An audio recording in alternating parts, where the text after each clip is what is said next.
नीचे नहीं रहती तो मैं कैसे रहूँगा। मेरे भगवान कैलाश बाबा बर्फ की नगरी पे बैठे हैं, उनके ऊपर छत कहाँ है, तो वो दोनों छत पे नीचे आएंगे तब मैं आऊँगा। लोग मैं क्या जवाब दूँ। ये है संत की। तो हमने कल ये अनुभव किया कि देखो ऐसे भी अवधूत रहते हैं और आप सबने रह के दिखाया। लेकिन इसमें दैविक और आध्यात्मिक चेतना बहुत मिलती है। मंडप में, हॉल में, ये सब वाइब्रेशन से भरा हुआ वातावरण होता है। यहाँ ऋषि मुनि भी प्रसन्न होते हैं क्योंकि वो लोग ऐसे जिए थे। हम तो चाहते हैं कि लोगों को ज़्यादा से ज़्यादा प्रकृति में बिठा करके परमात्मा का परिचय करवा दें। और परमात्मा के सानिध्य में यदि कोई पहला दर्शन है तो वो प्रकृति है। हिमालय अथवा कोई भी प्राकृतिक दर्शन करते हुए आप ध्यान करो, आपका राग द्वेष नहीं होगा, मन निर्मल हो जाएगा, क्योंकि वहाँ प्रकृति परमात्मा का सर्जन है। और परमात्मा के सर्जन में कोई राग द्वेष, कोई प्रतिक्रिया नहीं होती। पहाड़ को देखकर हम बोलते हैं कि ये क्यों टेढ़े मेढ़े हैं, नहीं, वहाँ सहज प्राकृतिक और ईश्वरीय दर्शन होता है। इसलिए अपने ऋषि मुनि लोग हिमालय में, नर्मदा तट पे, और बड़े बड़े साधु लोग अभी नर्मदा तट पे जगह खोज रहे हैं। कह रहे अब गंगा तट पे वो मज़ा नहीं रही जो पहले थी। क्यों? क्योंकि वहाँ प्रदूषण बढ़ गया, लोगों का आना जाना बढ़ गया। क्योंकि नर्मदा तट पे काफ़ी गंगा तट से लोग आ गए। गंगोत्री में जो ईशावास्यम आश्रम है, उनकी शाखा यहाँ नया सुल्पानेश्वर के नीचे बन गई। अच्छा, वियोगानंद सरस्वती महाराज। और बस हम तो ये चाहते हैं कि किसी निमित्त से हम भगवान की स्मृति प्राप्त कर लें। हमारा कोई ये प्रयोजन नहीं है कि बस आप कुछ पुण्य ही कमा लें। पुण्य तो बाय प्रोडक्ट है। जैसे भोजन किया और तृप्ति बाय प्रोडक्ट है, वो कोई करने के लिए संकल्प नहीं करना पड़ता, इट्स ए नेचुरल। तो भोजन करने से 3 लक्षण बनते हैं: भोजन की इच्छा निवृत्ति, क्षुधा निवृत्ति और पूर्ण तृप्ति।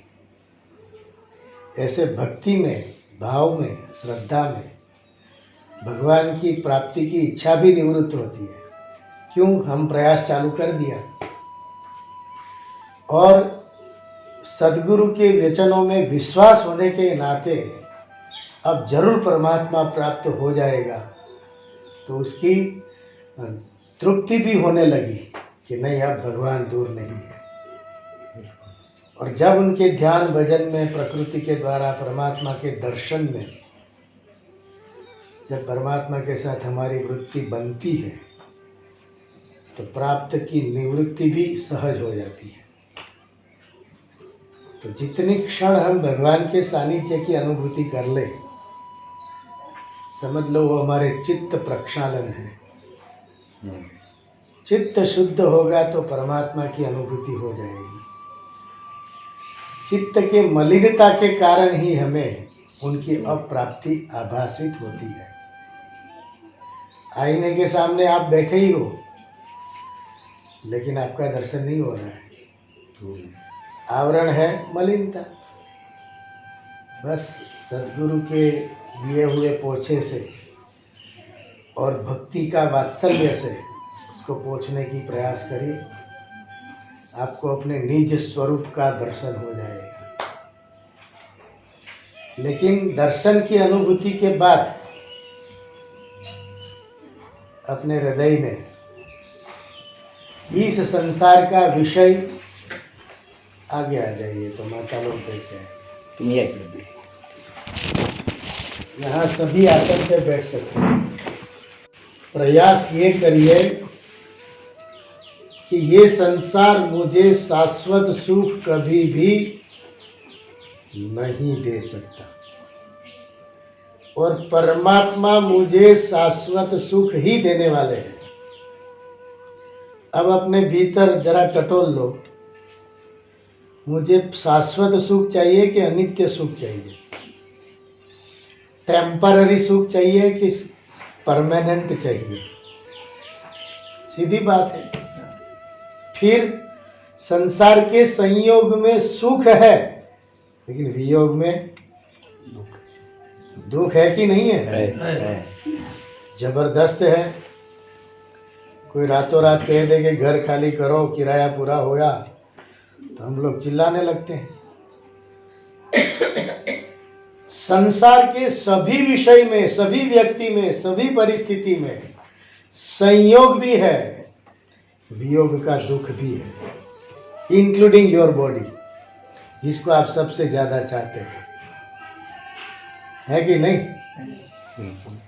हर देश में संयोग भी है, विषयों में दुख भी है। हर काल में सुख भी है, दुख भी है। गाढ़ निद्रा का आनंद भी है, और जल्दी उठने में दुख भी होता है कि यार आज का जल्दी उठना पड़ेगा। तो देश काल वस्तु, आपकी प्रिय से प्रिय वस्तु को भी आप देख लो, सुख भी है लेकिन दुख भी है। और ध्यान रखिए, मृत्यु समय में जहां जहां हमने सुख की गांठें बांधी है ना, वो तोड़ने में ही देर लगती है। इसलिए मृत्यु असह्य हो जाता है। मृत्यु की असह्यता और कुछ नहीं है। हम लोगों को मृत्यु की असह्यता नहीं होती। क्यों? हम किसी से बंधते नहीं हैं। मिले तो मेरा परिवार है, बिछड़े तो कि वो अपने कर्तव्य करने गए। ये आनंद है, कहीं भी बैठ सकते हैं। आपका नित्य संयोग कितना हमको आनंददायक है, उसके लिए एक कुर्सी तो है ना, इधर आ जाए। 10 मिनट आप खूब संसार का चिंतन करिए, 10 मिनट भगवान का चिंतन करिए, और दोनों का कंक्लूजन निकालिए कि किसमें आनंद मिला। साधना हमेशा प्रैक्टिकल बनाइए, सिर्फ शाब्दिक न रखिए। संसार के चिंतन में जिस जिस विषय का आप चिंतन करोगे और उसका विस्मरण होगा तो कष्ट भी होगा। देख लो, अरे इतना अच्छा विषय व्यक्ति को मैं मिल रहा था, अब मन से निकल गए, कहाँ गए पता नहीं। मन में आने वाली वृत्ति भी प्रारब्ध होती है, इसलिए अगला विचार कौन सा आएगा वो आपके हाथ में नहीं है, वो भगवान के हाथ में है। और भगवान की ओर से आपके कर्म के फल अनुसार वृत्ति आती है। वृत्ति माने विचार। और ध्यान दीजिए, संसार मन में है, मन संसार में नहीं है। मन संसार में होता तो हमने बताया था कि आप पुणे जाकर अपने घर में देख लो क्या हो रहा है। मन जाता है ना, भटकता है। आप बोलते हो, मन नहीं भटकता। मन को जहाँ सुख बुद्धि होती है उसकी कैसेट निकाल के वो देखता रहता है। जैसे आप घर में अकेले होते हो और आपको जो सुखद कैसेट लगती है वो निकाल के आप टीवी में लगाते हो, तो आपका टीवी 24 घंटे चल रहा है। तो भगवान का भजन का आपका अभ्यास ही नहीं है, जन्मों जन्म से नहीं किया, इसलिए तो जन्म लेना पड़ा।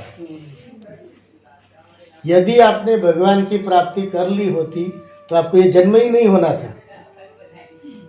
और इस शरीर में भी आपने प्राप्ति नहीं की तो पुनरअपि जननम, यह भी पक्की बात है।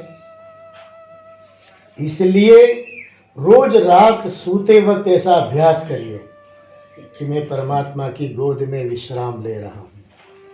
इधर से आ जाओ।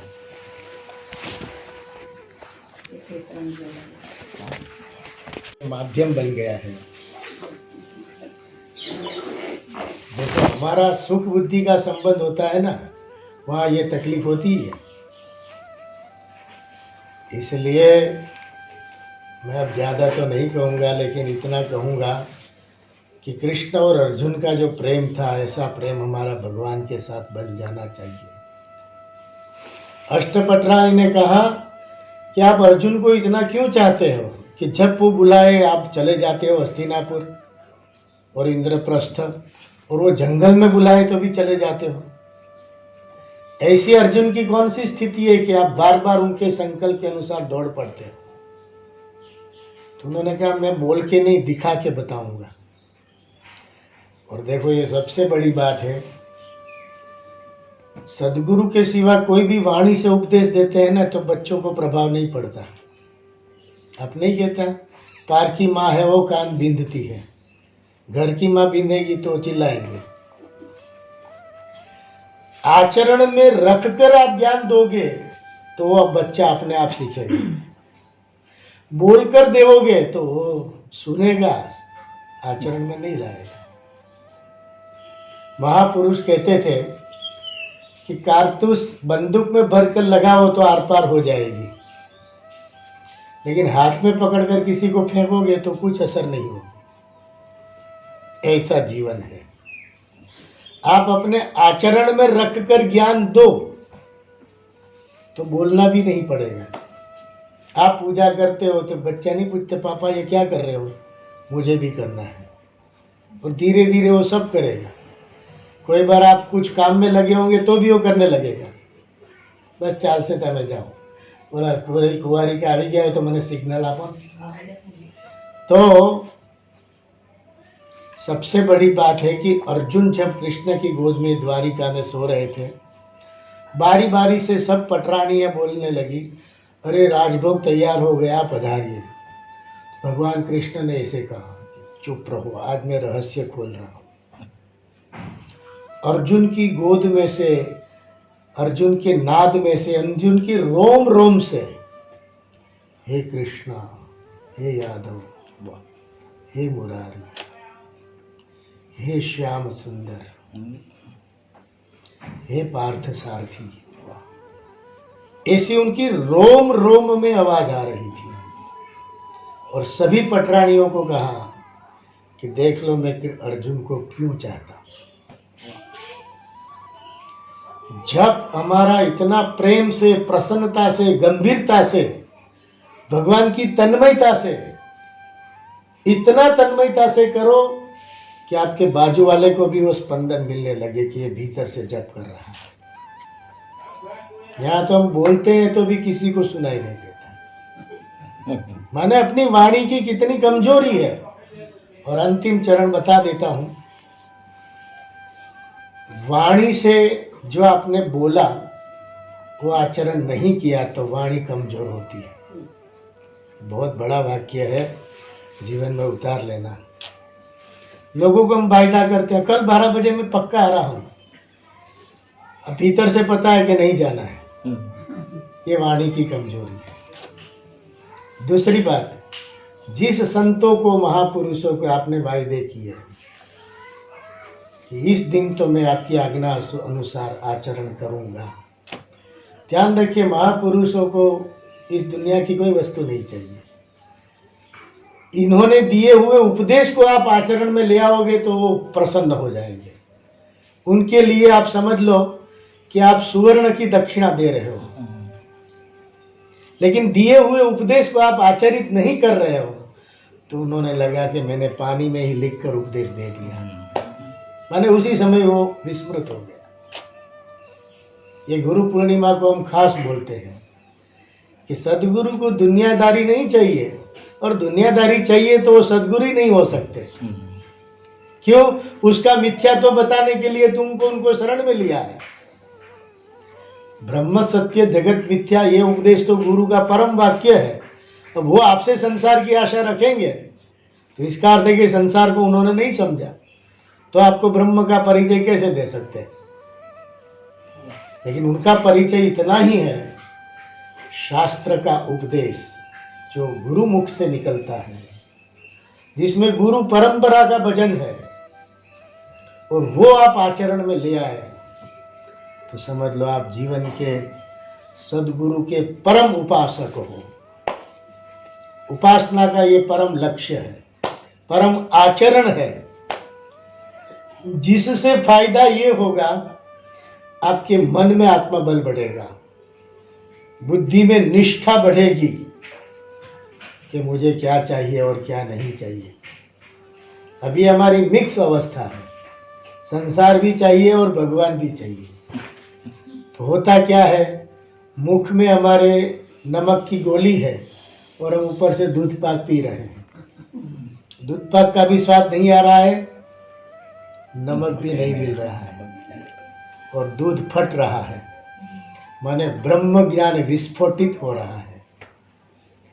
इसलिए मैं ऐसा नहीं कह रहा हूं कि 24 घंटे आप उपासक बन जाओ, लेकिन वो सिद्धांत जब जीने की बात आए तब आप अपने माया को आगे करके अपना स्वार्थ निकाल लेते हो, वो अज्ञानता है। कोई 100 रुपया करप्शन देने आए, कोई सिद्धांत से आपने किसी को आदेश आचरण का वचन दिया, नहीं निभाया और वो करप्शन भी अंडरग्राउंड ले लिया, समझ लो आपने गुरु का उपदेश बाजू पे रख दिया। आपने तय किया कि मैं एक माला भगवान की कृपा से इष्ट देव की करूंगा, चाहे अपने इष्ट देव के सामने ही मंत्र दीक्षा ले ली मान लो, तो वचन कमजोर नहीं होना चाहिए। वो कमजोरी जो है ना, समझ लो आपकी बुद्धि को और मन को पायमाल कर देगी। फिर आप कहेंगे स्वामी जी मन हमारा मानता ही नहीं है, बुद्धि से हम सोचते हैं वो होता ही नहीं है, रात को सोचते हैं जल्दी उठेंगे और वो सुबह सूर्य भगवान उठाते हैं तब उठते हैं। तो जीवन में जो या माँ आनंद महिमा का उपदेश है, जो बोलो वो करो, करो फिर जीवन में अनुभव करो, तो आपको अनुभव होगा कि आत्मबल बढ़ रहा है। अभी छोटी छोटी बात में हम डामाडोल हो जाते हैं, क्यों? हमारा मन कमजोर है, बुद्धि कमजोर है, कोई डिसीजन ही नहीं ले पाते, और उसका मूल कारण है जप शक्ति का अभाव, सदगुरु के उपदेश को आचरित करने का अभाव समझते होंगे ना। तो ऐसी कमजोरी को मिटाओ, और मन और बुद्धि से ही साधना होती है, ध्यान रखना। ये दोनों इंस्ट्रूमेंट आपके परिपक्व नहीं होगा तो कुछ नहीं होगा। शरीर से सेवा कर पाओगे, लेकिन भगवान के सानिध्य की अनुभूति मन और बुद्धि से होती है। मन से प्रेम होता है भगवान में, बुद्धि से उनका परिचय होता है। और ये दोनों साधन परिपक्व नहीं हुए तब तक भगवान सामने आ जाएंगे तो भी आप नहीं पहचान पाएंगे, क्योंकि ये दोनों इंस्ट्रूमेंट कमजोर होगा। पहले मन तो अश्रद्धा कर देगी, बुद्धि भी तर्क वितर्क करने लगेगी, ऐसे भगवान थोड़े हो सकते हैं। अब भगवान का कोई नियम है कि इसी रूप में नहीं आएंगे, वो तो बालिका बन के भी आएगी, बुढ़िया बन करके आएगी, आपके सामने वृद्ध बन करके आएंगे, पुत्र बन करके आएंगे, बालक बन के भी आएंगे, कुछ भी रूप लेकर आ सकते हैं। इसलिए तो आप बोलते हैं त्वमेव सर्वम मम देव देव, आप सर्व रूप में मेरे हो। जब आप बोलते हैं कि सर्व है तो वो सर्व रूप में भी आ सकते हैं कि नहीं? लेकिन हाँ, भागवत जी में एक शब्द दिया है, मैं तो बोलने बगैर रह नहीं सकता, कि आप जिस रूप में भगवान को चाहते होंगे, मान लो बालक रूप में चाहते होंगे तो बालक रूप में ही आएंगे, युवा रूप में चाहते होंगे तो युवा रूप में ही आएंगे, प्रौढ़ रूप में चाहते होंगे तो प्रौढ़ रूप में ही आएंगे, और वृद्ध रूप में चाहेंगे तो वृद्ध रूप में आएंगे। ये यथा माम प्रपद्यन्ते तान प्रशिक्षम भजामि अहम, गीता जी में कहा कि जिस रूप में भक्त मुझे भजता है उस रूप में मैं उनके सामने प्रकट होता हूँ। जसोदा माँ ने बाल रूप में चाहा तो बाल रूप में आए, देवकी ने संयोग वियोग की भावना की तो उस रूप में आए, आर्त भाव में भी आए। जैसे द्रौपदी ने आर्त भाव से पुकारा तो भगवान कृष्ण अवतार द्वारिकाधीश बन करके आए। लेकिन ध्यान रखिए, जिस भक्त ने जिस रूप में चाहा था उस रूप में भगवान प्रकट हुए थे। उनको अपना कोई रोल नहीं होता। मुचकुंद ऋषि ने चाहा कि मेरे ऊपर वस्त्र बिछाओ और मुझे दर्शन दो, तो भगवान ने दे दिया। इसलिए मैं आपको कहता हूं, एक रूप, एक मूर्ति और एक मंत्र, एक निष्ठ बनाइए तो आपके हृदय में एक परिपक्वता आएगी, सहज दर्शन होगा। कैसा? जैसे मैं कहूं कि आपका पुत्र को याद करे तो कैसा, एक ही रूप दिखता है कि नहीं, कि इस रूप में मेरा पुत्र है। इसी रूप में आप कहो कि बाल कृष्ण, तो आपके हृदय में वही कृष्ण का रूप आना चाहिए जिसकी आप भक्ति कर रहे हो। एक रूप, एक मंत्र और एक निष्ठा, कि इसके सिवा मुझे कोई रूप की आसक्ति नहीं है, तो सब आसक्ति मिट जाएगी और भगवान में आसक्ति करोगे तो प्रेम हो जाएगा। उसी को भक्ति कहते हैं। कृष्ण कन्हैया लाल की जय।